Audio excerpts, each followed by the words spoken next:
Welcome back to the Janus World Building Project. In this video, we'll explore design principles from Aves and introduce the anarchic cult of the green sun. For some, the dream of a natural future absent empire and industry cannot arrive fast enough. Theirs is the philosophy of wildfire, scouring chaos to free the nutrients tangled up in a dead world for a chance at something different. Their devotion to the cause of life is so impassioned that death is not too high a cost to reach their promised land. They thrive on denied hope and just purpose, and find silent sympathy with many citizens of Janus. They can rise from a placid field like a cloud of swarm-phase locusts, and sweep through obstacles with clever murmuration. However, what they hold in adaptability, moments of brilliance, and righteousness of cause, they lack in the patience to build on compromise, or the wisdom to see the vital in the dark. For all their grassroots poise, they spring from a shared seed, the green sun, radiance in the garden and engine powering the unfolding collective with unshakable confidence and an ease with messianic comparison. His gaze is energy enough to spark genius in the most passionate activists, and the collective thrives under his constant attention. But there are rumors that the sun flares, and those too close feel the searing pain of the fire burning in his heart. In his immediate orbit, an eclectic assortment of street captains apply the right pressures in the network to trigger big shifts, using skills as diverse as hacking, gardening, and coded kerning to tend to the subtle attention of the crowd. Acting on these calls to assemble, a wide range of initially unremarkable followers crowd the city, only identifiable by the green sunflower seeds they carry as shibboleth with plausible deniability. The green sun emulates Aves as the class closest to the sun and perhaps the most prolific spreader of seeds, and sometimes of fire. Aves are widely known as champions of flight and instantly recognizable for their diverse spread of feathers. Spanning across all biomes and living in the skies, seas, and on land, these inheritors of the dinosaur legacy carry on all around us. Their profiles, shaped by aerodynamics and body systems refined for lightweight structures, they also boast impressive intelligence and various types of nest construction, ranging from communal weaving to mud deposition and showy bowers.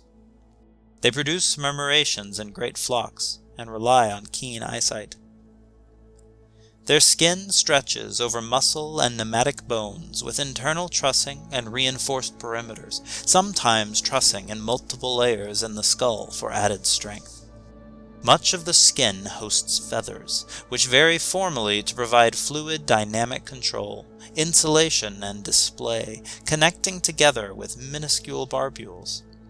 Their beaks express morphological specialization based on eating habits, and they boast exceptional eyes with long vision. Some use magnetoreception to navigate.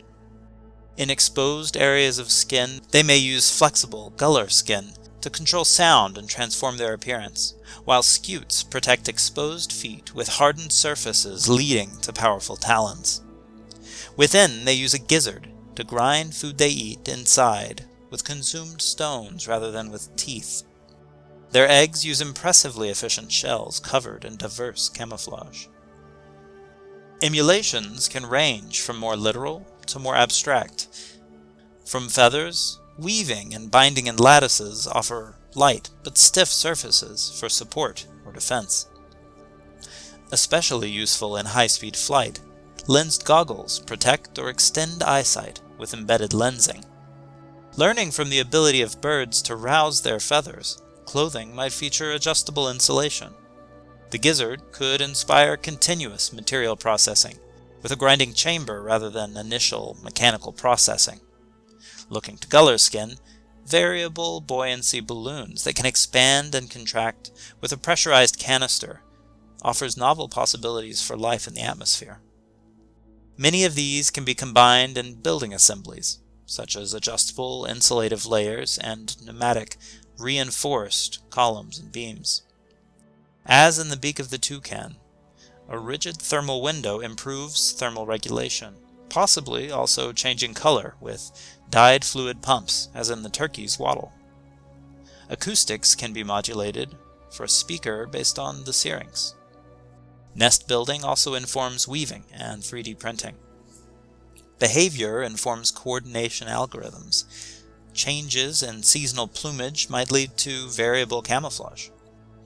All these possible innovations integrate into a distinct stylistic flair, enabling an unusually aerial lifestyle. The green sun is not a king or theocrat, but a religious leader seen as the font of spiritual energy, a leader who gives rather than a leader who demands. He does not tell others what to do, but instead continually inspires their way of being in the world. Green sun crews nest in the forgotten nooks of the spire, with clever airships sufficiently collapsible to slip into shafts and plenums, then quickly re-emerge for nighttime raids or sly relocation. Rumors speak of a floating city hidden in the clouds above the Sea of Canul, home to the green sun himself, to whence crews pilgrimage when morale runs low. Though none outside the cult have entered, some claim glimpses of an archipelago of domed structures connected by tenuous bridges beneath an expansive canopy of balloons. Beneath the cultivated visage of wild revolutionaries, the cultists highly value bespoke handcraft and pride themselves on cleanliness. Their skill with weaving and knotcraft sees no equal, and their lives fill with song. They sing as they work and as they sail, to keep stories, tell jokes, spread maps, and warn of hidden risk. The green sun especially boasts incredible range and skillfulness, with songs inspiring rapture. So insidious is their musical influence that whistling is frowned upon in Janus, lest the civilian unwittingly carry the message of the airborne miscreants further afield. Can you hear the lilting tunes in the distance? If initial scaremongering fails, might you join in the song? Thank you for your time and attention.